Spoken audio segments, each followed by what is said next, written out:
Bom dia, meus irmãos, a paz do Senhor e luz do mundo, glória a Deus. Lição de número 10, João capítulo 13, lição de humildade e o novo mandamento do amor. Texto áureo, João 13, 34. Novo mandamento vos dou, que vos ameis uns aos outros, assim como eu vos amei, que também vos ameis uns aos outros. Verdade prática, o verdadeiro amor se transforma em ações de serviço e humildade. Nós vamos fazer uma leitura bíblica responsiva agora. João capítulo 13, dos versículos 1 a 17 e depois 31 a 35. Eu vou iniciar. Ora, antes da festa da Páscoa, sabendo Jesus que era chegada a sua hora de passar deste mundo para o Pai, tendo amado os seus que estavam no mundo, amou-os até ao fim. Tendo já o diabo posto no coração de Judas Iscariotes, filho de Simão, que traísse a Jesus, Sabendo este que o Pai tudo confiara às suas mãos, e que ele viera de Deus e voltava para Deus, levantou-se da ceia, tirou a vestimenta de cima, depois deitou água na bacia e passou a lavar os pés aos discípulos e a enxugar-lhes com a toalha com que estava cingido. Simão Pedro, e este lhe disse: Senhor, me lava os pés a mim. Respondeu-lhe Jesus: o que eu faço não o sabes agora, compreendê-lo-ás depois. Nunca me lavarás os pés. Respondeu-lhe Jesus: Se eu não te lavar, não tens parte comigo. Então Pedro lhe pediu: Senhor, não somente os pés, mas também as mãos e a cabeça. Declarou-lhe Jesus: Quem já se banhou não necessita de lavar senão os pés. Quanto mais está todo limpo, ora, vós estáis limpos, mas não todos. Pois ele sabia quem era o traidor. Foi por isso que disse: nem todos estáis limpos. Depois de ter lavado os pés, tirou as vestes e, voltando à mesa, perguntou-lhes: Compreendeis o que vos fiz? Ora, se eu, sendo o Senhor e o Mestre, vos lavei os pés, também vós deveis lavar os pés uns dos outros.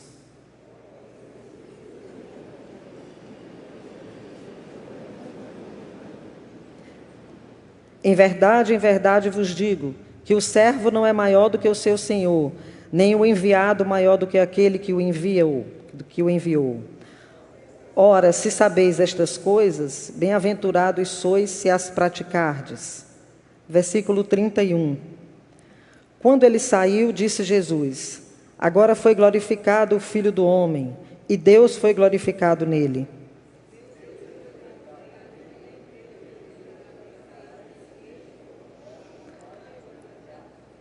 Filhinhos, ainda por um pouco estou convosco, buscar-me-eis, e o que eu disse aos judeus, também agora vos digo a vós outros: para onde eu vou, vós não podeis ir.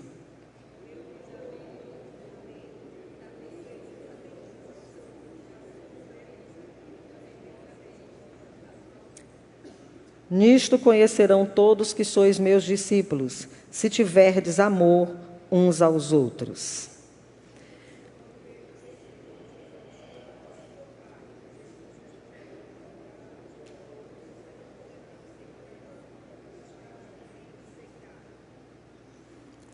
Senhor, nosso Deus, nosso Pai, nós te agradecemos, Senhor, pela Tua palavra. Nós pedimos, Senhor, nessa manhã a Tua direção, que possamos aprender mais de Ti, guardar em nosso coração o que o Senhor nos ensina. Em nome de Jesus. Amém. Os irmãos podem sentar. Se fôssemos perguntar hoje aos irmãos, se tivéssemos aqui a oportunidade de falar, né, sobre os momentos em que servimos ao próximo, e sobre os momentos em que nós tivemos alegria simplesmente por servir e por ver, por perceber a alegria do outro pelo nosso serviço. Com certeza temos essas experiências aqui, não é? De nos alegrarmos apenas em ver o outro alegre, o outro feliz por ter sido ajudado.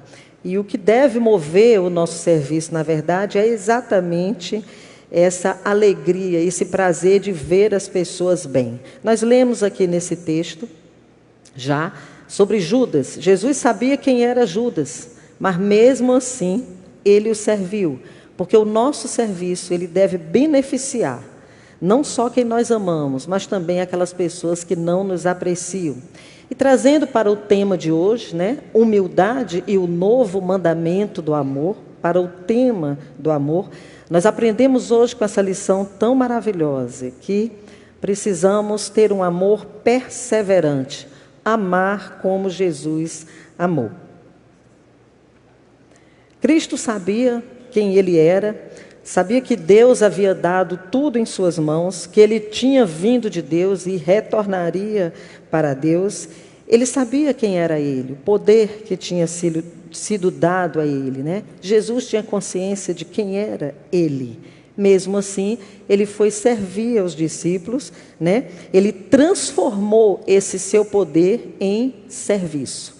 E é por isso que o início da lição hoje aqui foi tratando de serviço, de servir ao próximo com a alegria de ver o outro bem. Então, o que Jesus nos ensinou, nos deu exemplo ao lavar os pés dos discípulos, foi o exemplo da humildade e o exemplo do serviço. E se havia uma disputa ali entre eles, né, de quem era o mais importante, ou se tem que ter alguma disputa sobre poder de quem é o mais poderoso, nesse contexto do reino de Deus, o mais poderoso é aquele que deve servir mais. E não precisamos esperar encorajamento de ninguém para servir. A humildade de Jesus não procedeu da sua pobreza, mas sim da sua riqueza. Ele, sendo rico, se fez pobre, sendo rei, se fez servo, sendo Deus, se fez homem, sendo soberano do universo, ele lavou os pés dos discípulos. E aquele ambiente ali de Jesus com os discípulos, no meio dos discípulos, não era um ambiente de pessoas humildes. Aqueles discípulos, eles guardavam, eles tinham no coração uma dúvida: quem era o mais importante entre eles? Como nós lemos em Lucas 22, de 24 a 30. Na verdade, havia no coração daqueles discípulos orgulho, porque essa ideia de lavar os pés uns dos outros, para eles era uma péssima ideia.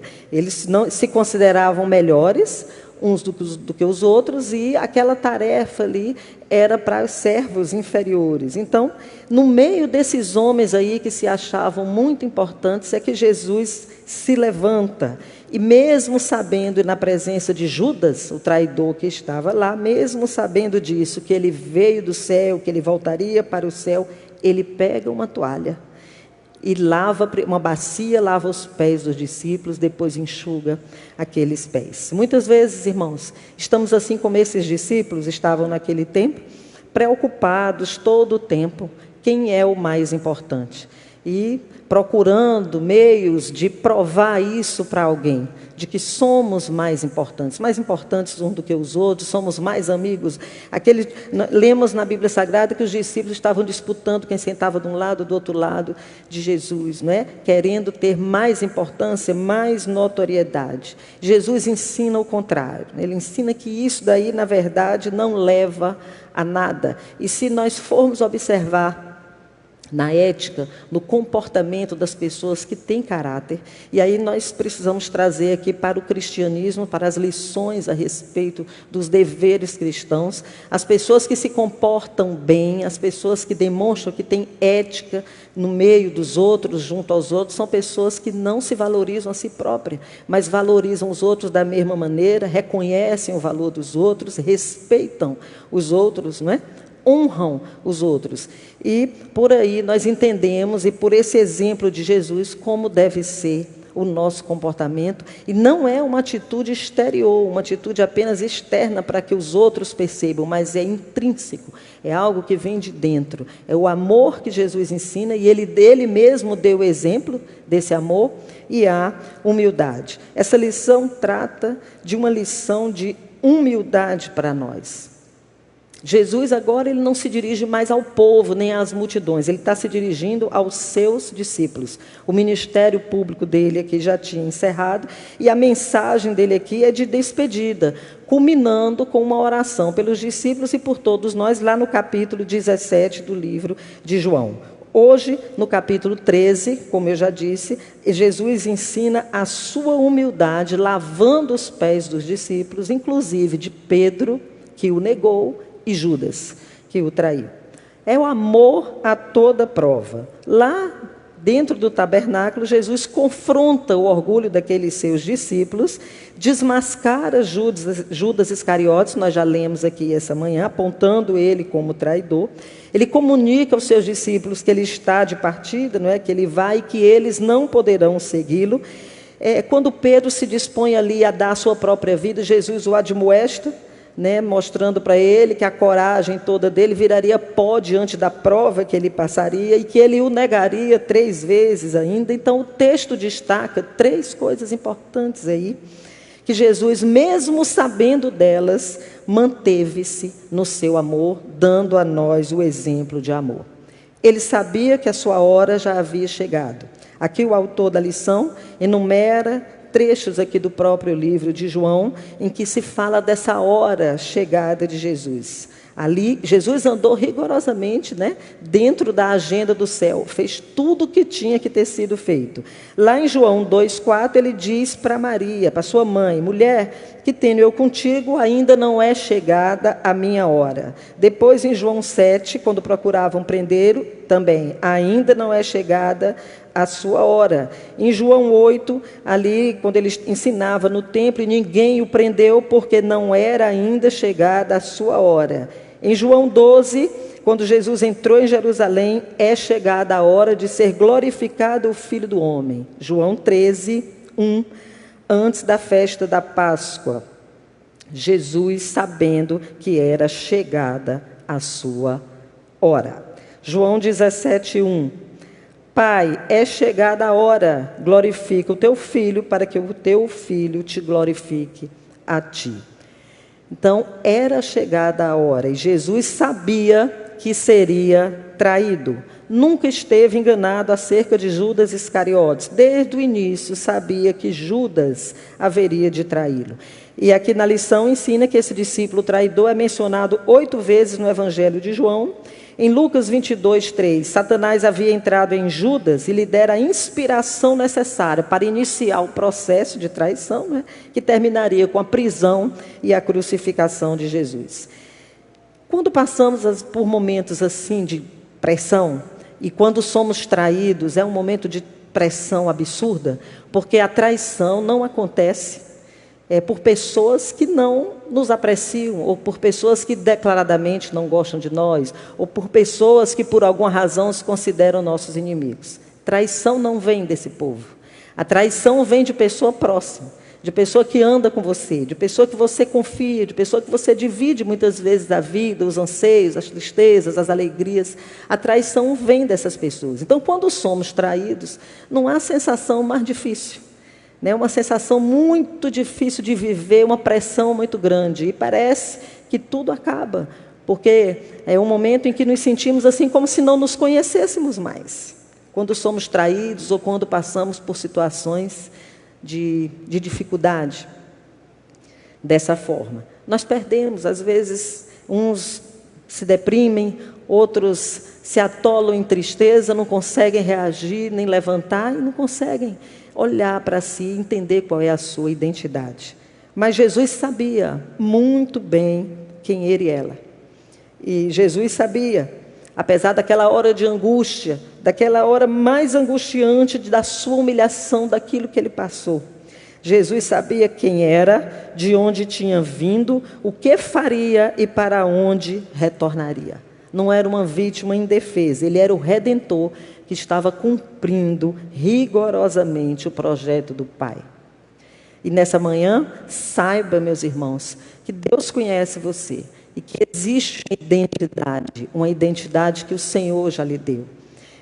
Tome posse dessa verdade, glorifique ao Senhor, não esqueça disso. Os momentos de dificuldade todos nós passamos e o nosso Senhor Jesus nos ensina muito, através do amor e da humildade, como superar essas coisas, como passar por isso, sem esquecer quem somos em Deus. Jesus lava os pés dos discípulos. João aqui nos informa duas atitudes de Jesus sublimes e gloriosas. O amor perseverante de Jesus, que nós devemos ter, esse amor perseverante, amar como Jesus amou, mesmo sabendo que os seus discípulos amados, não é?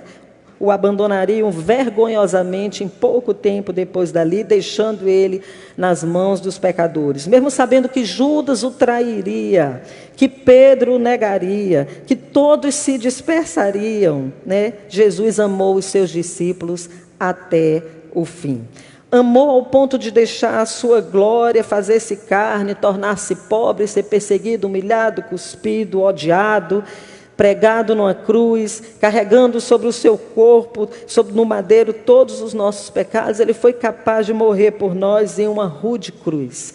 Esse amor é um amor imenso, não tem como descrever, não tem como medir, excede todo o entendimento e toda a possibilidade de plena descrição. Esse é o amor de Jesus, e é por isso que todo pecador pode ir até Jesus com ousadia, porque Jesus o receberá. Jesus se deleita nisso, nessa procura dos pecadores. Ele não lança fora ninguém. Jesus não nos lança fora por causa dos nossos fracassos. Ele jamais nos rejeita por conta da nossa fraqueza, mas Ele nos ama desde o princípio e Ele não joga fora ninguém. E o bom da gente servir a Jesus é saber que Jesus é a esperança e que tem solução em Jesus. Quando erramos, quando falhamos, nós nos arrependemos e vamos até Jesus. E Jesus aponta uma solução, Jesus dá essa solução para a nossa vida. Se há um elo quebrado com Deus, Jesus religa. Se há um elo quebrado com o irmão, com alguém, com a família, Jesus faz isso. Voltar ao bem. Jesus reconstrói, Jesus faz de novo, não é? Então é importante sabermos disso, que apesar das nossas fraquezas, de quem nós somos, porque somos falhos mesmos, somos fracos mesmos, apesar de tudo isso, o nosso Senhor nos recebe, o nosso Senhor sempre nos acolhe e Ele nos dá uma identidade, Ele reconhece o nosso valor, Ele sabe o nosso valor, Ele nos dá valor. Os outros podem até nos dar, podem até se sentir mais importantes do que nós, podem até ficar em disputa conosco de quem é o mais importante, mas nós sabemos que a nossa importância diante do Senhor é imensa, é enorme, que o Senhor nos dá valor e que nós temos muito valor e que a forma que Ele ama a todos nós é sem diferença, é indistintamente. E o que Ele quer para nós é o melhor. O que Ele quer para nós é o perdão, é amor. Precisamos aprender com Jesus. Precisamos aprender através do seu exemplo. Jesus lavou os pés dos discípulos e com esse gesto, com isso, Ele nos ensina que privilégios não implicam em orgulho, mas em humildade. Jesus sabia quem Ele era. Aqui a lição repete muito, né? Sabia quem era, sabia de onde tinha vindo, sabia a sua origem, o seu destino, sabia que era o Rei dos Reis, o Filho do Deus Altíssimo, sabia que o Pai confiara tudo em suas mãos, que Ele era o soberano do universo. Contudo, tudo isso não levou Ele à autoexaltação, não levou Ele ao orgulho, mas à humildade mais profunda. O que Ele sabia determinou que Ele fez, e fez por nós. Humildade e amor são virtudes que as pessoas do mundo podem entender, mesmo quando elas não conhecem as Escrituras, mesmo quando elas não conhecem a lei de Deus, ou não conseguem entender bem a lei de Deus, mas identificam nas pessoas essas duas qualidades, essas duas características do cristão autêntico: amor e humildade. Então, esse tipo de atitude, esse tipo de vida fala muito mais do que palavras, não é? Aquele cristão mais pobre, mais fraco, talvez o mais ignorante de todos os dias, ele sempre encontra uma ocasião para praticar o amor e a humildade. Isso nos ensina que não é o rito externo, não valeu de nada. O que vale não é aquilo que é externo, o que vale é aquilo que vem de dentro. É aquilo que é feito realmente com amor e humildade. E assim foi esse ato do lava-pés de Jesus ali com seus discípulos. Pedro e Judas. Pedro revela nesse texto que nós já lemos, mais uma vez o seu temperamento ambíguo e contraditório. Primeiro, ele proíbe Jesus de lavar os seus pés. Depois, em outro momento, ele já quer ser banhado dos pés à cabeça. Ele não entende o que Jesus está fazendo. Promete a vida toda com Jesus, que vai até o fim, e depois nega 3 vezes. Em relação a Judas, durante os 3 anos de ministério, Jesus cuidou de Judas, protegeu Judas, ensinou Judas, deu todas as oportunidades para ele, igualmente tratou os outros discípulos.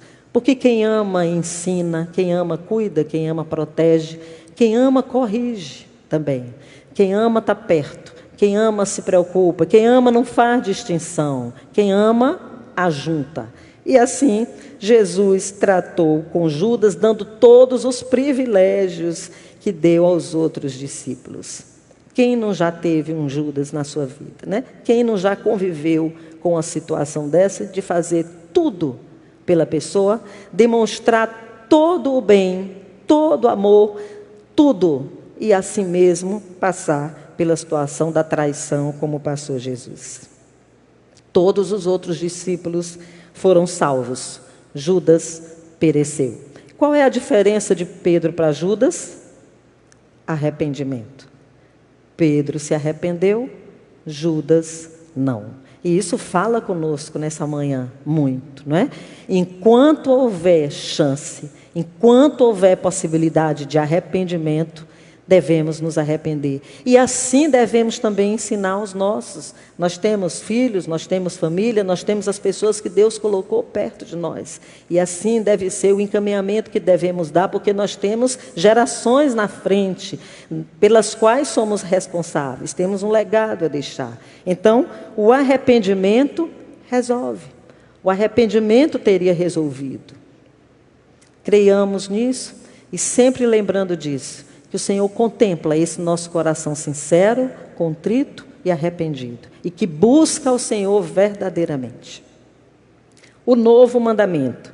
Jesus comunica aos discípulos a mais dolorosa notícia: ele partirá, e eles não vão poder ir com ele. Em seguida, ele dá um novo mandamento para eles. Jesus primeiramente choca os discípulos dizendo que vai. E Pedro havia dito a Jesus: Senhor, para quem iremos? Eles estavam ali agora, né, desapontados, com uma incógnita na mente. Como é que Jesus pode nos amar até o fim, se ele vai partir e nos deixar? Podiam estar dizendo, pensando, quem ama fica, né, como está aqui na lição. Jesus, conhecendo esse coração deles, essa aflição deles, ele emprega o termo filhinhos para falar com eles. O novo mandamento é o exemplo de Jesus. Novo mandamento vos dou, que vos ameis uns aos outros, assim como eu vos amei, que também vos ameis uns aos outros. Amar ao próximo como a si mesmo não era um mandamento novo, já era uma prescrição da lei. Em que sentido é esse novo mandamento? É pelo exemplo de Jesus. Jesus foi capaz de dar a sua vida. Ele amou mais, amou além de si mesmo. Ele deu a sua vida por eles. Jesus não amou como a si mesmo. Ele amou de tal maneira que morreu na cruz pelos discípulos, que morreu na cruz por nós. E o mandamento é novo exatamente por essa exigência de prática, que vos ameis uns aos outros. Jesus, ele não deu apenas a vida dele pelos discípulos, mas agora ele ordena que os discípulos amem uns aos outros da mesma maneira como ele os amou. 1 João 3,16 diz assim: nisto conhecemos o amor. Cristo deu sua vida por nós e devemos dar a nossa vida pelos irmãos. Esse é o novo mandamento, o exemplo de Jesus, amar como Jesus amou. Testemunho do amor. Nisto conhecerão, João 13:35, todos que sois meus discípulos, se tiverdes amor uns aos outros. Jesus ensina aqui que o amor é a teologia final, é o argumento decisivo, é a evidência mais robusta de que uma pessoa é discípulo de Jesus. Que uma pessoa é transformada. Porque essa pessoa, ela transforma as palavras, essa pessoa que serve a Jesus e tem o amor de Jesus, transforma as palavras em serviço sacrificial, como desde o início estamos falando, servir. A medida da importância de alguém não é a quantidade de pessoas que ela tem para servi-la, mas é a quantidade de pessoas que ela serve. Então, o que nós temos aqui de ensinamento é que não há uma força maior evangelística do que a prática desse novo mandamento, do que o amor, do que o exercício do amor. Lá no fruto do Espírito, quando nós lemos na Bíblia, a vida em amor, alegria, paciência, amabilidade, bondade, brandura, representa por si mesmo uma forma poderosa de evangelização, testemunho eficaz de que a pessoa serve a Jesus. E essa evidência de maturidade cristã é o amor. A forma como esse amor é visível no cristão é que revela a maturidade cristã. E é muito importante enfatizar, como está aí na lição, que o conhecimento sem amor, às vezes achamos que é o conhecimento, é o estudo, é o preparo, é a perícia. Às vezes até a esperteza em algumas coisas é que demonstra a maturidade em Deus, a maturidade cristã. Mas o conhecimento sem amor, ele ensoberbece. E o conhecimento com amor edifica, evangeliza. Então o amor é mais importante do que o conhecimento. O amor é mais importante do que a fé e do que a esperança, que são as 3 virtudes bíblicas que nós lemos. Os dons espirituais, eles servem para a edificação da igreja. O amor é mais importante. O amor é mais importante também do que as doações sacrificiais que fazemos, do que a ajuda que tantas vezes fazemos. O amor é mais importante. O amor nos faz tratar o nosso irmão com amor, com humildade. E podemos pensar como nos relacionamos com as pessoas. E quando pensamos em relacionamentos, temos que pensar primeiramente lá na nossa casa, lá na nossa família. Depois a gente traz aqui para a nossa família, aqui, a família de Deus, para a igreja. E aí a gente faz essa reflexão. Como está o nosso relacionamento com as pessoas, com os nossos irmãos? Quem ama, serve. Serve com humildade. Quem ama, se coloca no lugar do outro e socorre, ajuda. Quem ama, honra o irmão. Não se coloca em posição superior, se coloca na mesma posição. Às vezes o problema é tão grande nesse aspecto de orgulho que nem as pessoas que a Bíblia diz que devem ser honradas, são honradas. Porque as pessoas estão se colocando sempre como mais importantes. E isso começou lá. Lá nos discípulos já havia, não é? Já existia. Então, honramos o irmão, abençoamos o irmão. E não podemos ser ignorantes acerca da importância do nosso irmão, acerca da importância do outro. O nosso Deus deixa muito claro, Deus amou o mundo de tal maneira, amou todas as pessoas. E o amor é o mais importante de todos os mandamentos. É a prova da maturidade cristã. Não há prova maior do que isso. A nossa lição diz assim: é importante enfatizar que Jesus não está dizendo que os dons espirituais, os milagres, a ortodoxia ou o conhecimento bíblico são as marcas do verdadeiro discípulo. As marcas do verdadeiro discípulo, segundo Jesus e segundo a Bíblia, são as marcas do amor. Nisto conhecerão todos os que sois meus discípulos, se tiverdes amor uns aos outros. Amém? A nossa aplicação pessoal na revista diz assim: temos hoje muitas pessoas importantes na igreja e pessoas que querem ser importantes também, mas poucos servos. Muita gente querendo ser servida, mas poucas prontas a servir. A humildade de Jesus repreendeu os discípulos, o orgulho dos discípulos naquele momento, e a humildade de Jesus repreende hoje o nosso orgulho. Essa falta de entendimento, essa falta de se colocar no lugar do outro ou de achar que vale mais do que alguém. O Senhor hoje nos ensina a reconhecer o valor do outro, a entender que lavar os pés uns dos outros deve ser uma coisa comum entre nós, assim como Ele deu, Ele mesmo, o seu exemplo. E o Senhor nos relembra nessa manhã do nosso valor, do valor que nós temos, do valor que Ele nos dá, do tanto que Ele nos ama. E apesar das nossas fraquezas, falhas, inseguranças, das nossas imperfeições, quando buscamos ao Senhor em arrependimento, quando pecamos, o Senhor nos recebe, porque Ele nos ama e Ele quer o melhor para nós. Ele quer nos levantar, Ele quer nos resgatar, Ele quer nos dar uma vida abundante. E a vida abundante é uma vida seguida, guiada no amor e na humildade de Cristo. Amém? Deus nos abençoe nessa manhã, nesse domingo, e que essa palavra more realmente no nosso coração.